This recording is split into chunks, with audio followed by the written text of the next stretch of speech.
دارخستنا بونگری می ومرا هوری ایرو جارك دن ام الهفت جبن جبول دارخستنا بونگری سيم بآرمان جا پیش خستن و دست خستنا هیوین ویسکارنا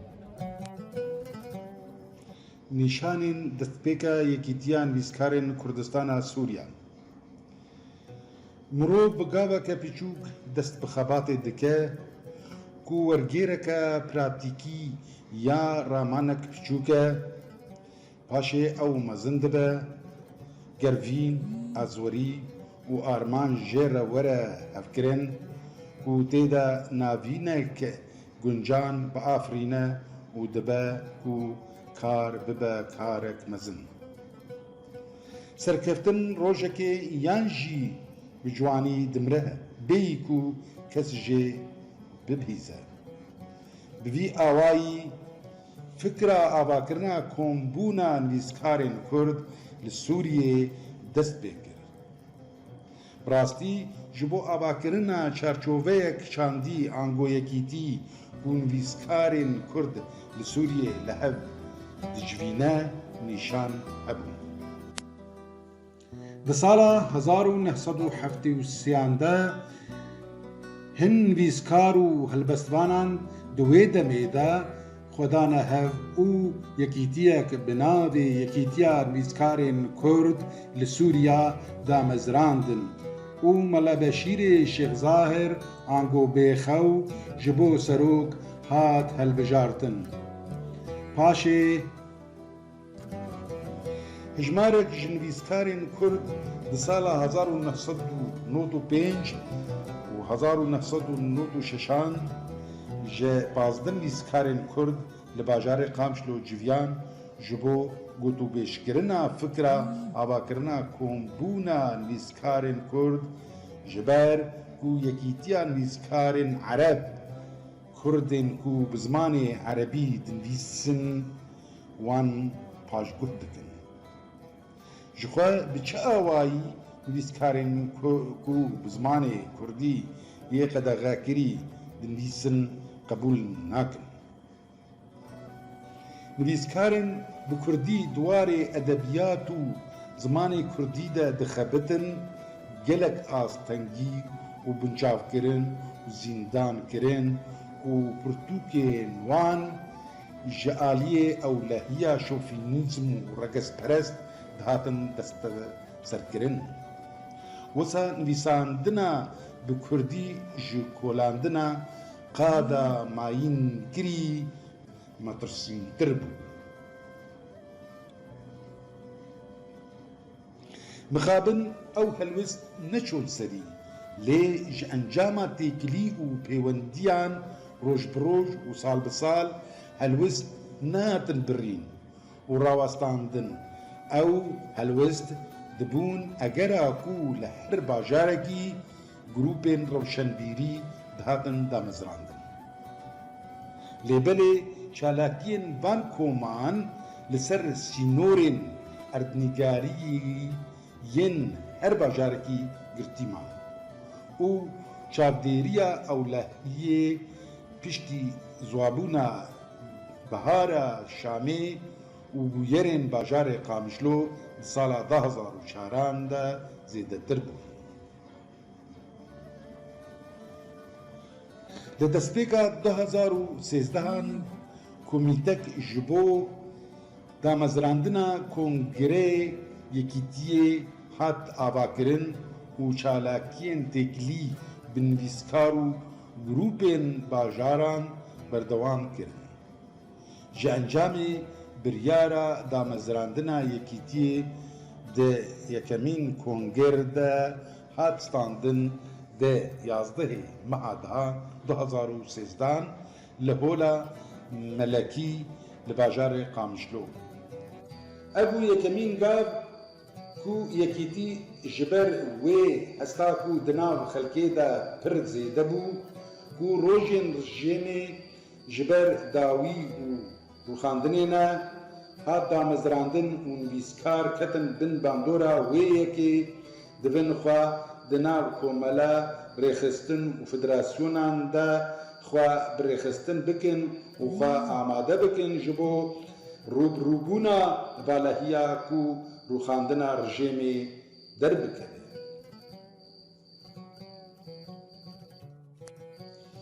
Divê çarçoveyê de Yekîtiya Nivîskarên Kurdistana Sûriya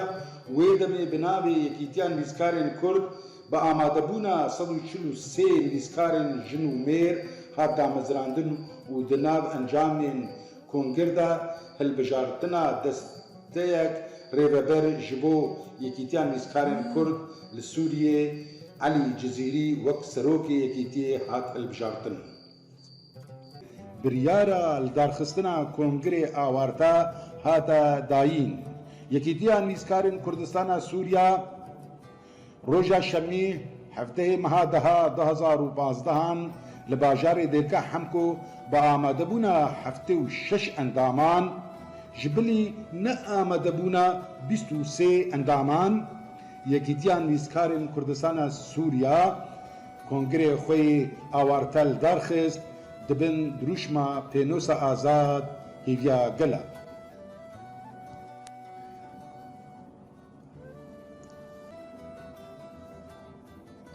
Em hemû bi girîngiya peyvê di jiyana civakên mirovî de û bandora wê li ser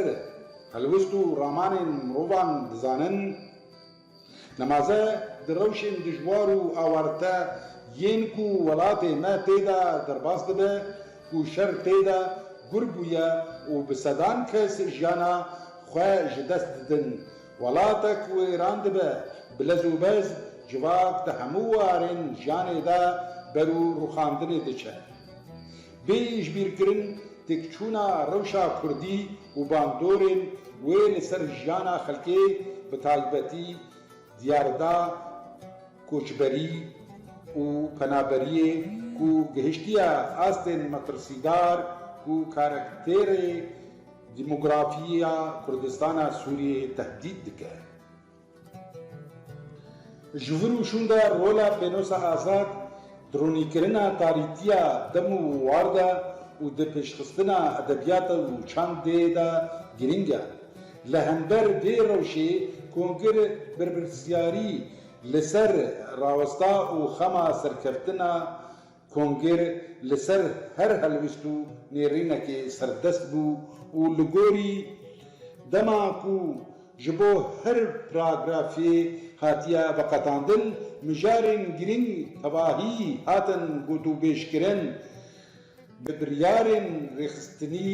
yên taybet û bi yekîtiyê ve tên girêdan. De qonaxa bêda karê xwe bi rêxistin bike ji bilî guftûgokirina reşnivîsa sîstema navxwe û guhertinên pêwîst li ser wê yekê li gor biryarên Kongir bên kirin û pişt re pesind kirin. Di Kongir de du biryar hatin standin, yek ji wan bi guhertina navê Yekîtiyê ji Yekîtiya Nivîskarên Kurd Sûriya bo Yekîtiya Nivîskarên Kurdistana Sûriya û ya din jî danîna duruşmeke nû bû. Kongirê Awarta bi serkeftî hate bidawîkirin û bang li xwediyên pênosên nivîskarên hunerên nivîskî yên cûrbecûr kir ku beşdarî Yekîtiyê bibin û di pêşxistina çand û wêjeya Kurdî de beşdar bibin. û piştre desteyeke nû ya rêveber hate hilbijartin ku piştî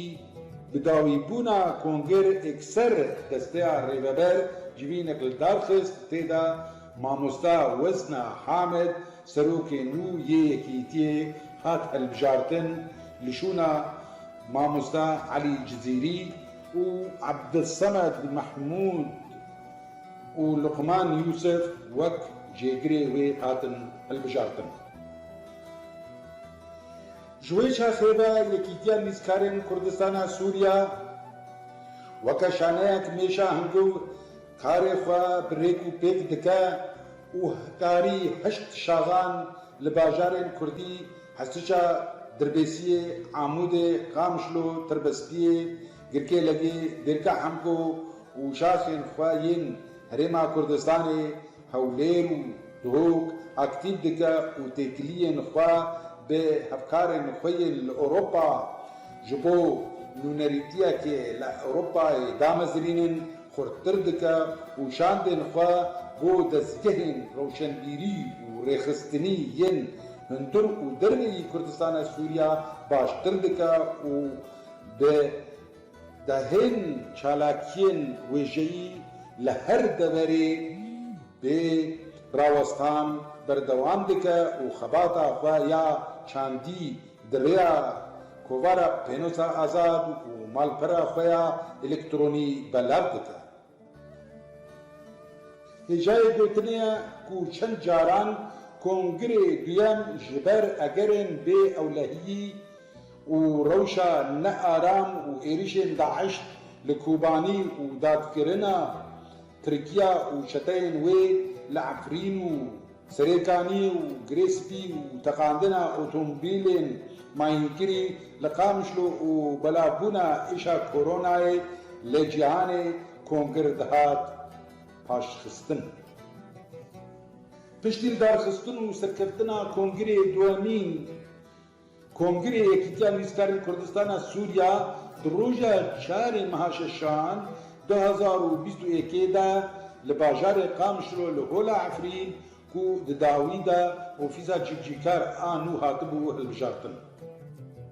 Rojayînê 11 meha şeşan 2021 ofîsa civcîkar civîna xwe ya pêşî li darxist li bajarê Qamişlo li ofîsa xwe ya sereke û li gorî Toska Hundirîn dibe serokê û jêgêr ji ofîsa civcîkar werin hilbijartin û di encamê hilbijartinan da mamosta Luqman Yusuf bû serok û mamosta Nayf Şibîro bû jêgir. Herwiha ofîsa nirxandin û çapa pirtûkan gelek guhdan bi kar û erkê xwe kir di encamê de lê gorî bêkarînan dikarî zêdeyî 44 pirtûkan çap bike. Desteya nivîsîna kovara pênosa azad karî 15 hejmaran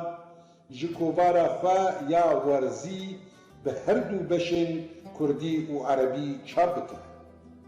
Herwiha ofîsa ragihandinê bê rawestan karê xwe wek destgehek çapemenî di malpera xwe ya elektronî hemû çalakiyên yekîtiyê û bi sedên gotar û lêkolînan têde tên nivîsandin.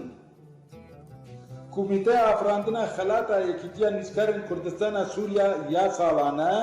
ku ta niha 7 xelat hatine ragihandin û radestkirin û ew jî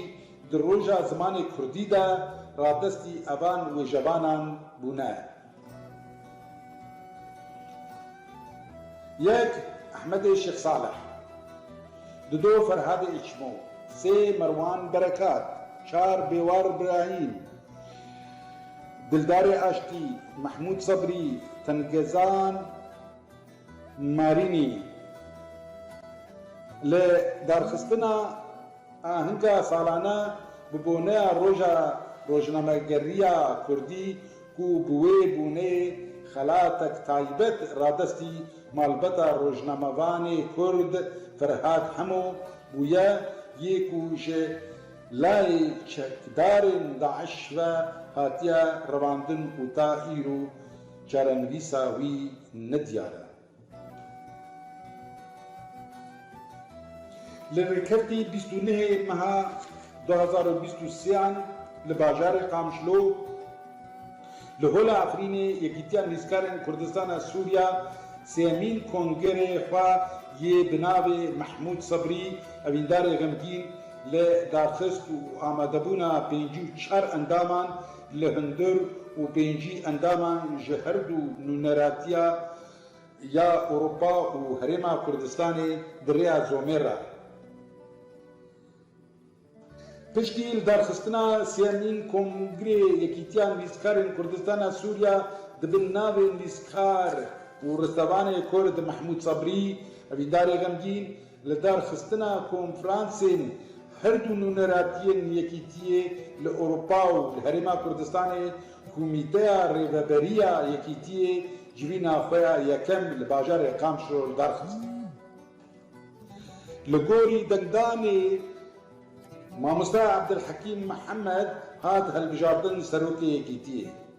لە گۆری دەنگدانێ مامۆستا عەبدولسەمەد محمود هات هەلبژاردن جێگرێ سەرۆک ئاواکردنا کومیتەیەن ڕێخستنی ئەو ژی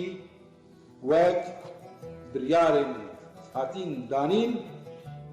li دارخستنا کۆنفرانسê şaxan